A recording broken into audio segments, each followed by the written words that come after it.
ಹರೇ ಕೃಷ್ಣ. ಕಥಾಶಕ್ತಿ ಎರಡನೇ ದಿನಕ್ಕೆ ಸ್ವಾಗತ. ಧ್ರುವತಾರೆಯ ಕತೆ.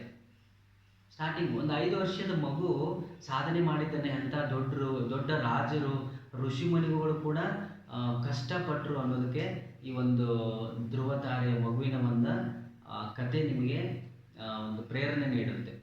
ಧ್ರುವನ ಕತೆ ಭಾಳ ವರ್ಷಗಳ ಹಿಂದೆ ಧ್ರುವ ಎಂಬ ರಾಜಕುಮಾರ ಇದ್ದ. ಒಂದು ದಿನ ಧ್ರುವ ಏನು ಮಾಡ್ತಾನೆ, ತಂದೆಯ ತೊಡೆ ಮೇಲೆ ಕೂತ್ಕೋಬೇಕು ಅಂತ ಆಸೆ ಪಡ್ತಾನೆ.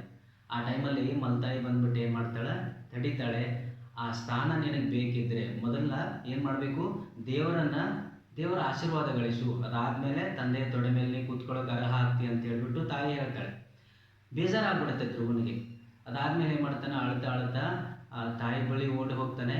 ಓಡಿ ಹೋದಾಗ ತಾಯಿ ಹೇಳ್ತಾಳೆ, ಪ್ರಪಂಚ ನಿನ್ನ ಯಾವಾಗ ತಿರಸ್ಕಾರ ಮಾಡೋಕ್ಕೆ ಶುರು ಮಾಡುತ್ತೆ ಅವಾಗ ನೀನೇನು ಮಾಡಬೇಕು, ದೇವ್ರ ಕಡೆ ಒಲಿಬೇಕು, ದೇವ್ರ ಕಡೆ ಹೋಗಬೇಕು, ದೇವರನ್ನು ಒಲಿಸ್ಕೊಳ್ಳೋಕೆ ಪ್ರಯತ್ನ ಮಾಡಬೇಕು ಅಂತ ಹೇಳಿದಾಗ 5 ವರ್ಷದಲ್ಲಿರ್ತಕ್ಕಂಥ ವ್ಯಕ್ತಿ ಏನು ಮಾಡ್ತಾನೆ, ದೇವರನ್ನು ನಾನು ನೋಡಲೇಬೇಕು ಅಂತ ಹೇಳ್ಬಿಟ್ಟು ಅರಮನೆಯನ್ನು ಬಿಟ್ಬಿಟ್ಟು ಮಹರ್ಷಿ ನಾರದ ಅವನನ್ನು ತಡೆದ್ಬಿಟ್ಟು ಪರೀಕ್ಷೆ ಮಾಡ್ತಾರೆ. ನೀನು ತುಂಬ ಚಿಕ್ಕವನಿದೆಯಾ, ಮನೆಗೆ ವಾಪಸ್ ಹೋಗು. ಇಲ್ಲ. ಅವಾಗ ಏನು ಹೇಳ್ತಾನೆ ಧ್ರುವ, ಇಲ್ಲ ನಾನು ಮನೆಗೆ ಹೋಗಂಗಿಲ್ಲ, ನಾನು ದೇವ್ರು ನೋಡೇನೆ ಹೋಗೋದು ಅಂತ ಹೇಳಿದಾಗ ನಾರದರಿಗೆ ಅವನ ದೃಢವಾದ ನಿರ್ಣಯನ ಕಂಡು ಆಶ್ಚರ್ಯ ಆಗುತ್ತೆ.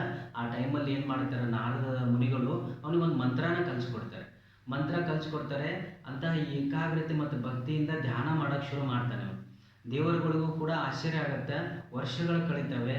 ಆವಾಗ ಏನಾಗುತ್ತೆ, ಶ್ರೀ ವಿಷ್ಣು ಪರಮಾತ್ಮ ಪ್ರತ್ಯಕ್ಷ ಆಗಿ ಆ ಧ್ರುವನ ಒಂದು ಭಕ್ತಿ ಕಂಡು ಬ್ರಹ್ಮಾಂಡವನ್ನು ಅಳಗಾಡಿಸುವಂಥ ಒಂದು ಭಕ್ತಿ ಇರುತ್ತೆ ಅವನಿಗೆ. ಅದಕ್ಕೋಸ್ಕರ ವಿಷ್ಣು ಪರಮಾತ್ಮ ಏನು ಮಾಡ್ತಾನೆ, ನಿನಗೆ ಇಡೀ ಒಂದು ಬ್ರಹ್ಮಾಂಡದಲ್ಲಿ ಒಂದು ಜಾಗ ಕೊಡ್ತೀನಿ ಅಂತ ಹೇಳ್ಬಿಟ್ಟು ಏನು ಮಾಡ್ತಾನೆ, ಧ್ರುವ ತಾರೆ ನಕ್ಷತ್ರ ಅಂತಕ್ಕಂಥದ್ದು ಆ ಒಂದು ಪಟ್ಟಣ ಕೊಡ್ತಾನೆ. ಅದಕ್ಕೋಸ್ಕರ ಧ್ರುವ ಮಹಾನ್ ಆದಿತ್ಯ, ಅವನ ಪ್ರತಿಭೆಯಿಂದಲ್ಲ, ಅವನು ಸೋಲನ್ನು ಒಪ್ಕೊಳ್ಳೇ ಇಲ್ಲ.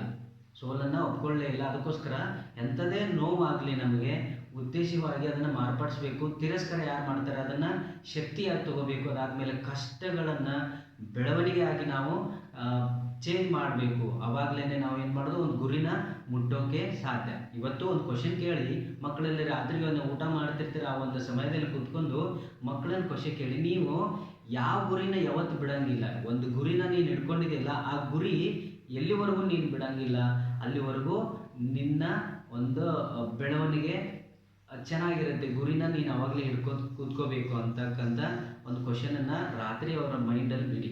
ಅವಾಗ ಏನಾಗುತ್ತೆ ಅಂದರೆ, ಅದೇ ಒಂದು ಸಬ್ಕಾನ್ಷಿಯಸ್ ಮೈಂಡಲ್ಲಿ ಕೂತ್ಕೊಂಡು ಅದರ ಬಗ್ಗೆನೇ ಚಿಂತನೆ ಮಾಡಿದಾಗ ಲೈಫಲ್ಲಿ ಯಾವುದೇ ಮಕ್ಕಳು ಕೂಡ ಸೋಲಂಗಿಲ್ಲ, 100% ವಿನ್ ಆಗೇ ಆಗ್ತಾರೆ. ಕಥಾಶಕ್ತಿ ಸಂಗ್ರಹಕ್ಕೆ ಸ್ವಾಗತ. ಹರೇ ಕೃಷ್ಣ. ಎಲ್ಲರೂ ದಯವಿಟ್ಟು ಚಾನಲ್ನ ಫಾಲೋ ಮಾಡಿ, ಸಬ್ಸ್ಕ್ರೈಬ್ ಮಾಡಿ, ಆದಷ್ಟು ಎಲ್ಲರಿಗೂ ಶೇರ್ ಮಾಡಿ.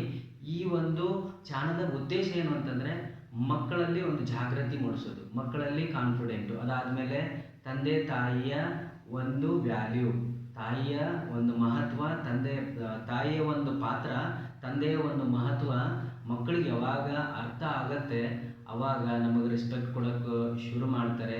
ಇದನ್ನೇ ನಾವು ಕೂಡ ಮಕ್ಕಳ ಮನಸ್ಸಲ್ಲಿ ಈ ಬದಲಾವಣೆನ ತರಬೇಕು ಅಂತಕ್ಕಂಥದ್ದನ್ನು ಈ ಒಂದು ಚಾನಲ್ ಉದ್ದೇಶ ಆಗಿರೋದ್ರಿಂದ ಎಲ್ಲ ಮಕ್ಕಳಿಗೂ ತಲುಪೋ ಥರ ಶೇರ್ ಮಾಡಿ, ನೀವು ಕೂಡ ಫಾಲೋ ಮಾಡಿ.